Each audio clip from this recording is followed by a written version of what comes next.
Hello children, welcome back to your PS class. In this session, we are going to discuss about plastics. That is the second part of this lesson, that is synthetic fibers and plastics, which is third lesson in your textbook. Okay. In the previous session, we discussed about the fibers. That means how many types of fibers are there, and what are those are of two types. Those are synthetic fibers and natural fibers. And what are the examples of natural fibers, and what are the examples of synthetic fibers, and how they were made, what are their uses and their advantages and disadvantages. These all we discussed in the previous session, and now we are going to discuss about the plastics. Okay, so plastics, like synthetic fibers, plastics are also polymers. Okay, polymer is nothing but it is a combination of many monomers. That means large number of small units combined together to form a single large unit, that is nothing but polymer. So plastic is also a polymer. Okay, plastics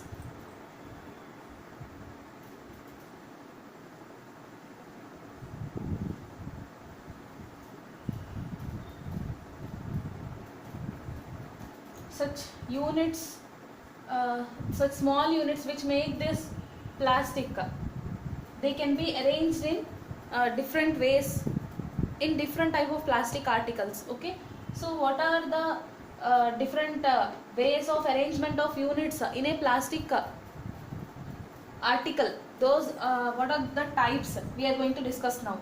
See the type of arrangement of units. Okay, there are two types of arrangements. Those are linear arrangement and cross-linked arrangement. See, here I am drawing small square boxes.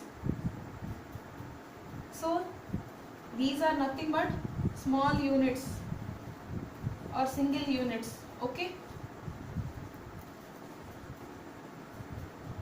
or monomers. Whereas this all these units are joined together to form a single large unit. This is the polymer and this is the plastic. Okay, so this is the linear arrangement. And next, this is the cross linked arrangement. Let us see that arrangement also. So we can observe, we can find two different types of arrangements in plastics. Those are linear and cross linked. So this is the cross linked arrangement. Okay, and this is the linear arrangement, and these boxes indicate monomers. Okay, so this is about the type of arrangement in plastics. And now we are going to discuss about different types of plastics.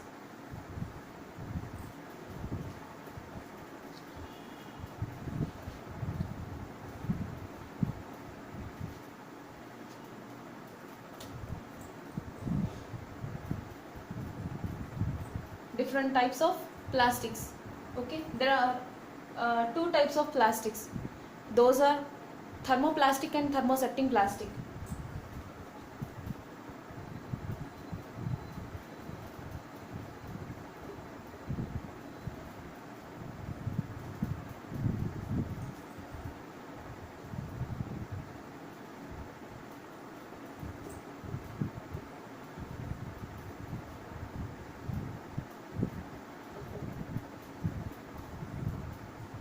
Thermoplastic and thermosetting plastic. Thermoplastic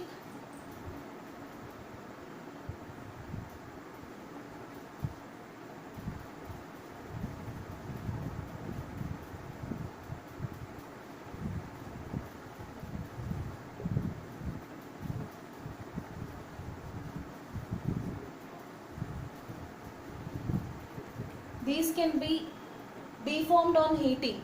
That means their shape may be changed on heating this type of plastics. Okay, and By heating a plastic article, we can bend it into a required shape and we can reuse it. Okay, such type of reuse possibility is there for this thermoplastics. Okay, and coming to the thermosetting plastics, these do not get deformed on heating. If once molded, okay, such type of, that means if we mold this type of plastic into any desired shape, then they cannot get deformed. Okay, so such type of plastics are said to be thermosetting plastics. Example of thermoplastics are polyethylene and PVC. Example of thermosetting plastic are bakelite and melamine. Okay, so this is about the types of plastics. Thermoplastic and thermosetting plastic. Thermoplastics are, these get deformed on heating and can be bent easily. Examples are polyethylene and PVC. Whereas thermosetting plastics are, these do not get deformed on heating if once they are molded in any desired shape. Okay, those are bakelite and melamine. Okay, now we are going to discuss about the uses of thermoplastic and thermosetting plastics. Thermoplastic, thermosetting plastic.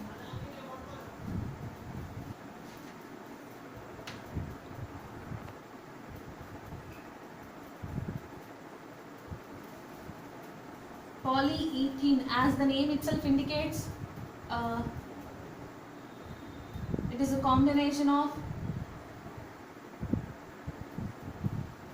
many ethanes. Okay, and PVC, its full form is polyvinyl chloride. Polyvinyl chloride.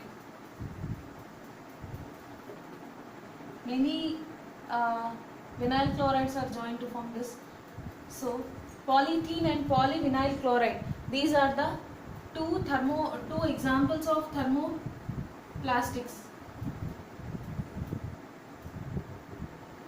Okay, thermoplastic, these are having many uses. Polyethylene covers we use.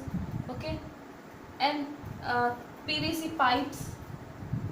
And not only these thermoplastics are made into utensils in the kitchen, that means food storage containers. And next,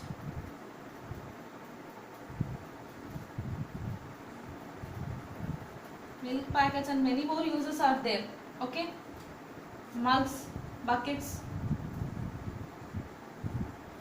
Okay, if we consider the list of plastic items which we use in our day-to-day lives, the list becomes endless. That means it is having a large number of uses. Okay, many applications. So this is about the examples of thermoplastics. Okay, let us discuss about thermosetting plastics.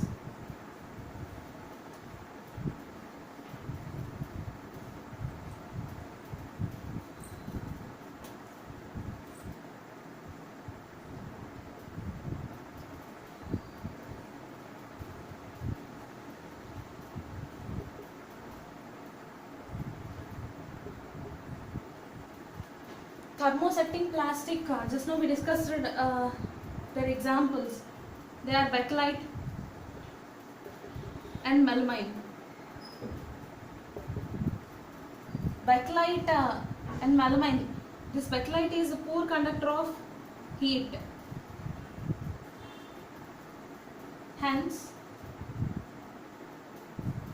this bakelite and melamine are poor conductors of heat and electricity. And that too, this melamine, it can tolerate heat than any other fibers, any other plastics. Okay, it can tolerate heat better than any other plastics. That is why melamine is used in fireproof jackets. firemen, they use this fireproof jackets which are made of melamine.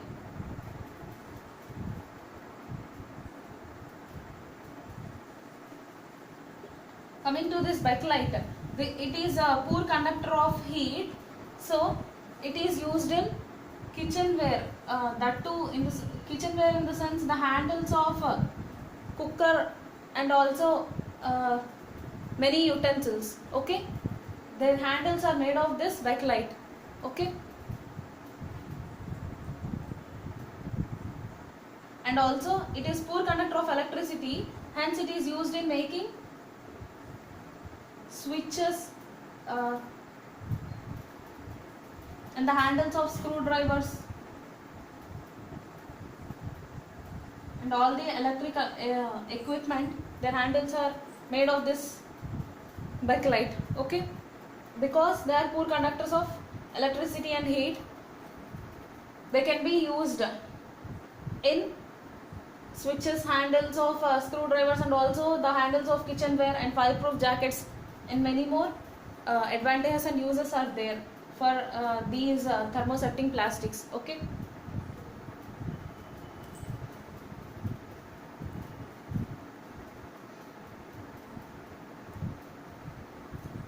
let us discuss about the characteristics of plastics and why plastics are having n number of uses, that means large number of uses. Before that, let us discuss about their characteristics.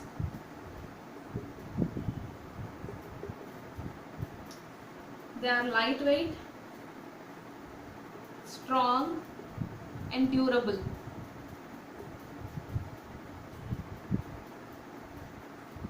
This is the first characteristic, and the next thing is non-reactive, and the next thing is poor conductors of heat and electricity.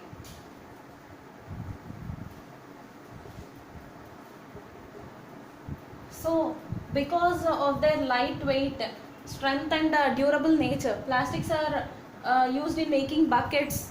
When compared to the other metal buckets, earlier people used buckets and mugs.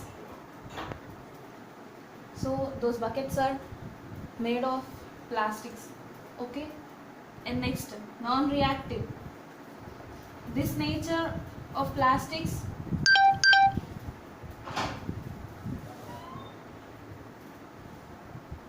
helps us to use the plastics in labs also.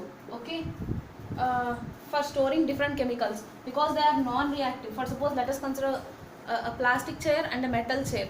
A plastic chair, it retains for longer time. Why? Because even though it is placed in water and also moisture in moist environment. Okay, why? Because it is non-reactive, it doesn't get corroded. Okay, so it retains for a longer time when compared to a metal chair.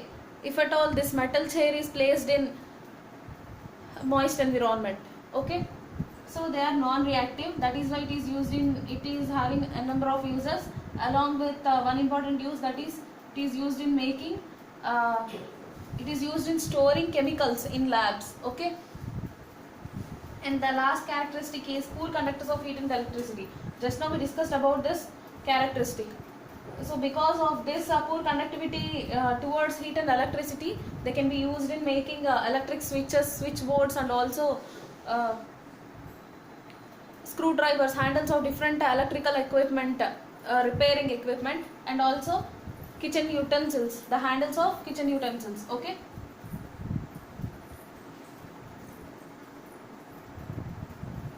why plastics became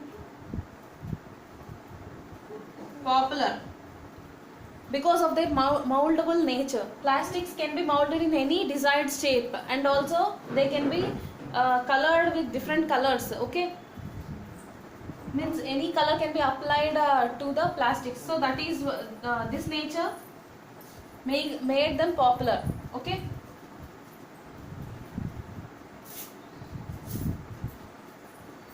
so because of moldability, plastics are having n number of uses. Let us discuss about some plastic items in making milk packets and Teflon. It is one coating for non-stick cookware. Okay, and the other thing is these days plastics microwave containers are also made of plastics, such that if we place any food item in a plastic container and place it in a microwave oven, then the food gets cooked, and because of the heat provided in the microwave, these microwave containers are not damaged. So in such a way these days plastics are made. Okay, and even in medical field also plastics have a wide usage. So that is, they are used in making syringes, packaging of tablets,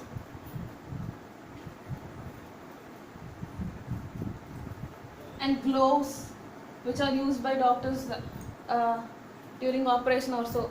So in medical field also plastics have wide usage. Okay, so this is about the plastics and their uses, and let us discuss about the disadvantage of plastic. Okay,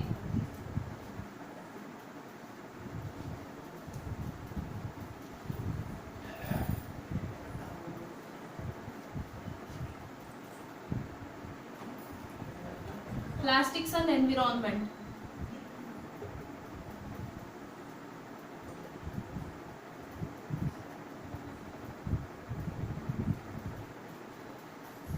Here we are going to discuss about the relation between plastics and environment. Relation in the sense whether they cause any harm to the environment or they do not cause any harm, that we are going to discuss now. Generally materials are classified into two types, that is biodegradable and non-biodegradable. Biodegradable materials are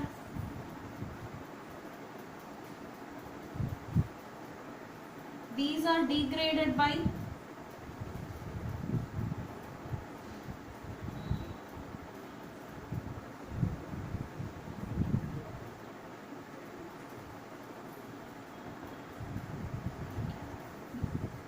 natural processes like the action of bacteria.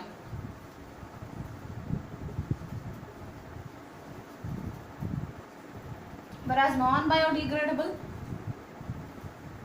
these do not get degraded by natural processes.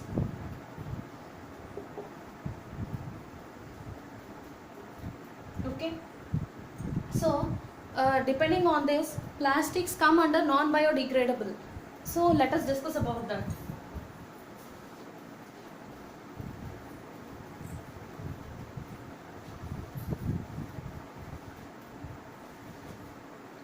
If we consider different items which we use in our day-to-day lives, for suppose food items and peels of vegetables, they may get degraded within one day or a week. And next,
So here is the list depending on the biodegradability or non-biodegradability of different items which we use in our day-to-day lives. See, food items just as vegetable peels or so, one day, depending on their nature, 1 week it may take. Okay, and paper, 2 weeks, cotton cloth 1 month, woolen cloth 2 to 5 months, and wood 1 year, tin, aluminium cans, and other metal objects, articles, it take 500 years for their degradability, and plastic it take still more years, several years. Okay, so that is why plastic is said to be non-biodegradable. So because they are non-biodegradable, if we try to burn them, on burning they release poisonous fumes.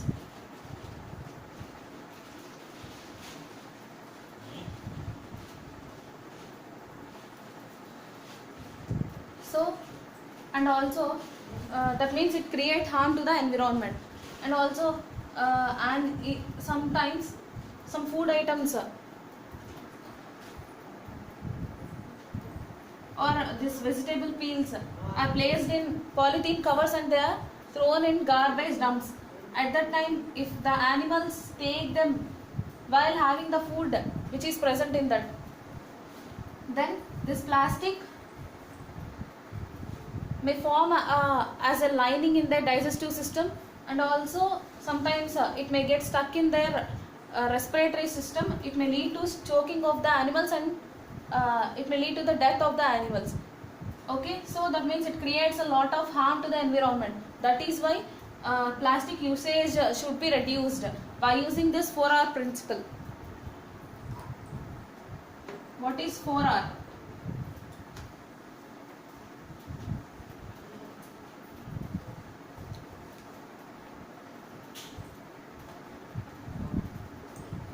Is nothing but reduce, reuse, recycle, and recover. So by using this we can reduce the plastic usage to much extent. Okay, so in this way we can save the environment. And one more thing is, sometimes while recycling of plastics, they may use harmful chemicals for giving some color to them. So in such if they are in such containers, we are not supposed to store any food items. Okay, so this is about the plastic and environment. That means how do they cause harm to the environment, and how can we reduce it. So this is about synthetic fibers and plastics. So this ends the lesson. In this lesson we discussed about different types of synthetic fibers and their uses and their advantages and disadvantages. And next, plastics, their arrangement and their uses, their characteristics, and also the disadvantages of plastics. Okay, and how can we reduce their usage? By reducing the harm caused by plastics to the environment. Okay, so this ends the lesson. We shall discuss the next lesson in the next session.